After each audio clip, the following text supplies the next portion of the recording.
Մարդիկ վախենում են իրանց կյանքից, մարդիկ վախենում են իրանց երեխաներից։ Օրինակ ես այդ տեսակը չեմ։ Ես իմ ամբողջ կյանքս պայքարում եմ։ Ես ինքս հասկանում եմ, որ եթե ես ուզում եմ իմ հայրենիքում ապրեմ, իսկ իմ հայրենիքի դեմ դրված է այն հարցերը, որ պետք է միշտ ամբողջ կյանքս պայքարով ապրեմ։ Ես դա գիտակցում եմ։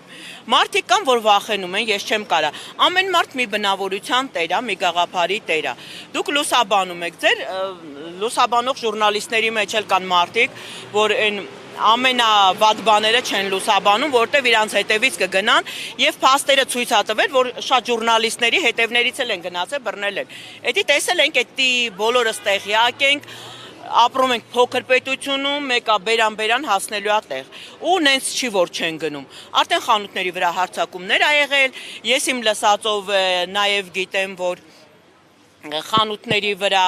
մասկեքով են հարձակվել դիմակներով, առանց հաշվի առնելու, որ ընդեղ կան երիտասարդ աղջիկներ, կան միջին տարիքի։ Ես չգիտեմ, դա դուք իրանցից պարզեք, եթե ինձ վրա հարձակումը լիներ, ես կասեի պատճառն ինչ էր։ Բայց ես մտածում եմ բիզնեսով զբաղվողը կարա, հա, լավ, խափի, ընդունում եմ, բայց նման մասկեքով հարձակվել հանցագործ չի, երկրին հարկ տվողը երբեք հանցագործ չեղե, կամ ասենք դուք պատկերացնում եք, ընդեղ աշխատում է 18-ից 20 տարեկան աղջիկ, որը որ նաև իմ երեխանա, ձեր երեխանա, մեր հայ ազգի, մեր երիտասարդներն են, ինչ այդ մթնոլորտով որ հարձակվեն, ինչ կլինի, նրանց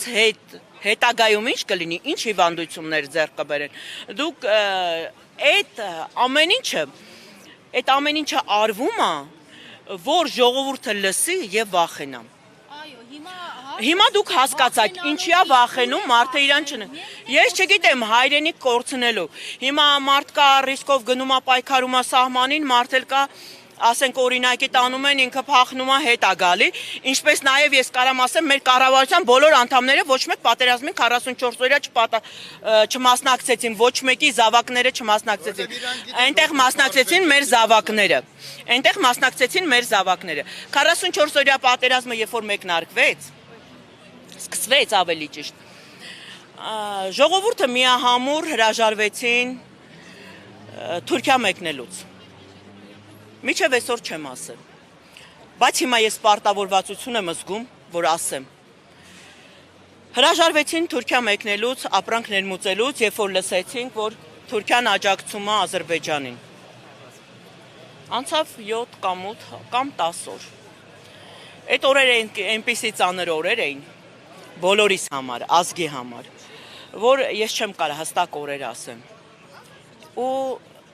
մեծ մասշտաբով հայտարարվեց, որ Թուրքիան բացվում է։ Ես անձամբ ինքս, մենակ, ես ոչ մեկի աջակցությունը չեմ ուզել, որպես Հայաստանի քաղաքացի, որպես հայ լինելով, հայ զինվորի մայր լինելով, զանգել եմ Նաիրի Սարգսյանին իր օգնական, ունեցել եմ այդ մի համարը, զանգել եմ և ասել եմ, եթե Թուրքիան բացեք, ես հավաքելու եմ իմ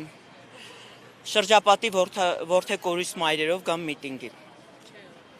Սկզբից ասեց, ես դա չեմ կարող այդ հարցին պատասխան տամ, դիմեք համապատասխան, ասի ես ոչ մեկի համարը չունեմ և ձեզ հեռախոսով եմ ասում, ես գալու եմ հրապարակ, որդեկորույս, իմ շրջապատի որդեկորույս մայրերի հետ։ Ինձ հարցից պատասխան տվեց, դուք որդեկորույս մայր եք, ասեցի ոչ, բայց իմ որդին էլ այդ ճանապարհին։ Եվ ընդեղ ցանկացած կռվող, զոհվող զավակ իմ որդին է։ Ես նման պատասխան եմ տվել, եթե ինքը կհերքի, ես առերեսում կարամ ասեմ։ Ասեց, խնդրում եմ չգաք։ Եվ մեկնարկեցին, Թուրքիան բացեցին, Թուրքիա, որ բեռերը ներմուծենք։ Այսինքն, ի սկզբանե ցույց տվեցին, որ մենք այս պատերազմը պետք է պարտվենք։ Չգիտեմ, միգուցե ես միջնակարգ կրթություն ունեմ, միգուցե ճիշտ չեմ լուսաբանում, միգուցե սխալ եմ լուսաբանում, այդպես չէր մեզ զենք գնելու համար էր, բայց մենք այդ զենքը, այդ փողը տալիս ենք Թուրքին, որ ավելի շատ գներ մեր երեխային խփեր, մեր զավակներին, մեր որդիներին կրակեին։ Դրանից հետո զանգել եմ Գերմանիա, ընկերուհիներիս, որոնք փակել էին Համբուրգի տրասը, ամբողջ Գերմանիայի հայ համայնքը հավաքվել էր եւ փակվել էր։ Եվ խնդրել եմ, որ դուք անմիջապես այդտեղից օգնություն եք ուղարկում, խնդրում եմ, կապնվեք անմիջապես վարչապետի հետ։ Ասեք թող փակեն այդ ճանապարհը, գոնե պատերազմը վերջանա։ Գոնե պատերազմը վերջանա։ Եվ չի եղել։ Հետո դուք ներկա եղաք նաեւ, որ ֆուրերի դեմը որոշ տղաներ փակեցին, թուրքական թույլ չէին տալիս։ Երբ որ մենք կռվում էինք մի պետության հետ, Ադրբեջանի Հանրապետության հետ, որ օգնում էր Թուրքիայի նման պետությունը, բայց մենք թույլ էինք տալի Թուրքիայի քաղաքացիները մտնեին մեր հայրենիք։ Բայց մեզ օգնող Ֆրանսիայի քաղաքացին, օրինակի եմ ասում, թեպետ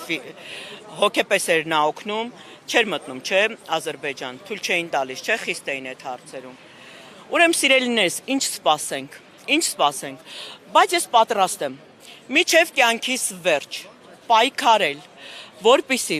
ապրեմ իմ հայրենիքում, իմ Հայաստանում։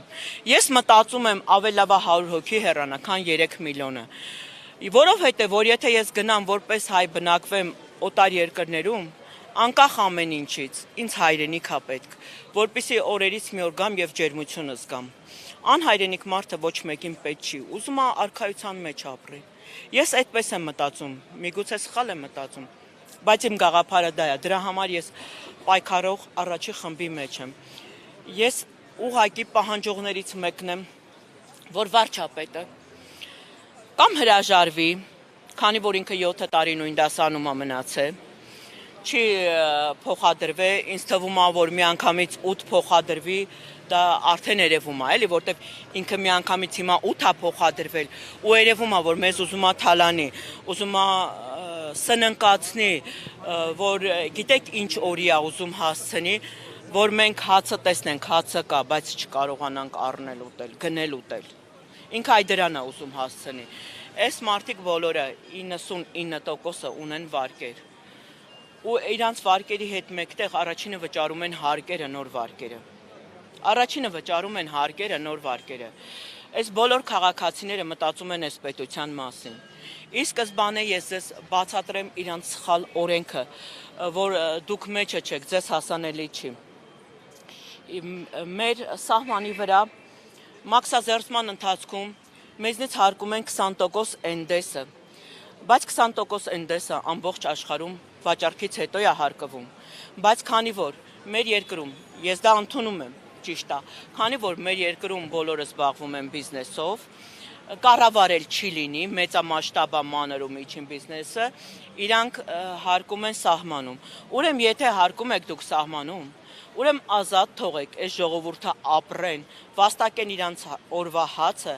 եւ աղքատության շեմը կրճատեն։ Ինչ եք ուզում հայ ազգից, կարելի է այսքան հայ ազգին ատել։ Ես կարծում եմ ոչ։ Չկա,